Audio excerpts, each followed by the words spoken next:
correct indeed, Iveka. Thank you very much. There has been that criticism of yesterday's marches against farm killings. Some of the marches carried the old apartheid flag, sparking criticism over the real motive behind the protest, while others say farm killings are a serious issue that needs urgent attention. Well, we have with us in the studio Professor Melissa Styen from the Vets Center for Diversity. Good morning, Prof, and thank you very much for coming.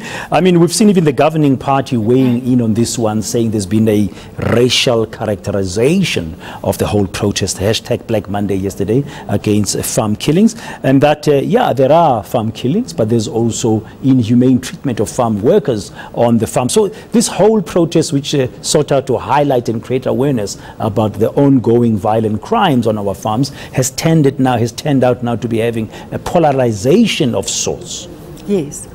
Well, I think that's true. I mean, I would agree with the ANC on that, in terms of that analysis. I mean, you know, the Americans talk about the optics of a situation, and the fact also that you had one of these protests organized at the Voortrekker Monument. You know, you can't do that without knowing that you're drawing on a whole history of not just a racial, but actually an Afrikaner ethnic history, where people have positioned themselves as an injured nation that has overcome that injury by appealing to state resources. Now, exclusive use of state resources, and I think that's part of what's happening now again, is to try to recenter that struggle in a way that also puts a claim on state resources. Should the organizers have really gone out of their way to have a more inclusive campaign? Well, I think it would be strategically cleverer.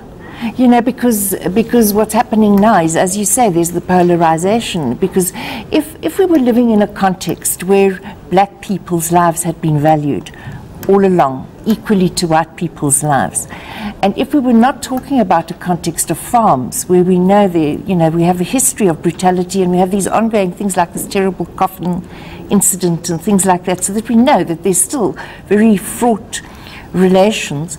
If it had been different, then we wouldn't see the racial overtones developing as strongly as they are. So it's almost like adding insult to injury, you know, to want to recenter white people and white farmers' experiences within that context. Does this hashtag Black Monday, from what you've just said, then tell us that in South Africa we actually haven't moved on and reconciled? We're still on that journey. I mean, it's only 23 years since 1994. We are definitely still on that journey, but I think that what it also does show us is that there's certain sections of our population that have not done reflection. They've not actually really thought carefully about their positioning and the ways in which they mobilize the opposite reaction than what they're actually wanting by positioning themselves in this kind of exclusive way where they need a kind of a special deal. So in a way, in your view, I just want to get your insights there. Then what they sought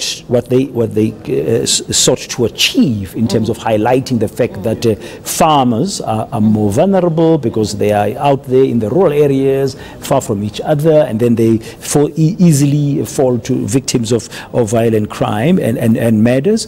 They've done the opposite. Yes, I mean, I think that is true. That there's a vulnerability, and we know that people, you know, tend to take on the most vulnerable people because that's where you get your easy victories.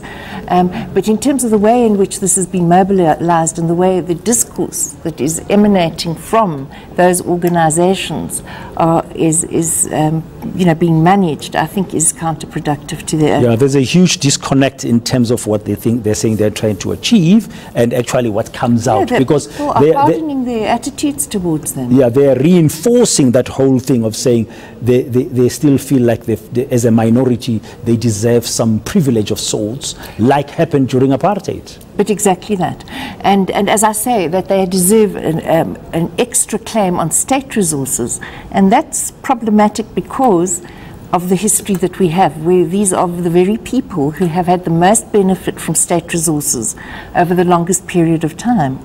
You know, so I've had some people commenting to me yesterday saying that when South Africans go out in the streets and want to march against child abuse, yes. against rape of women, which we know the stats are horrific, and it's actually a disgrace that we as a nation are still grappling with that, you hardly see these kinds of constituencies out there coming out together. Exactly. And that kind of thing. Like there's a separation of interests. Yes, yes.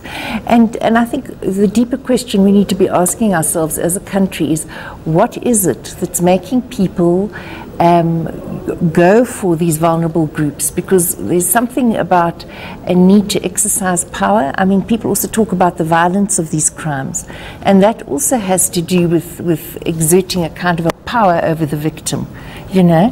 And so we need to ask ourselves, what is it that's making many men in our country feel disempowered, powerless, you know, emasculated, that they're needing to act in that kind of way in order to get this kind of high of feeling powerful. Yeah, and I guess there's also a lot to be said and done about the inhumane practices that we still hear about. You mentioned the coffin case in Mpumalanga, that farm workers are still bearing the brunt of on our farms, and sometimes people are being shot and they are told, no, we thought it was a baboon. Baboon, no, totally. And in reality, if the farmers, particularly the people who are, you know, more remote and vulnerable, if they want to look after their safety, the best thing they can do is to change the relationships between themselves and the people who work with them and around in the area around them.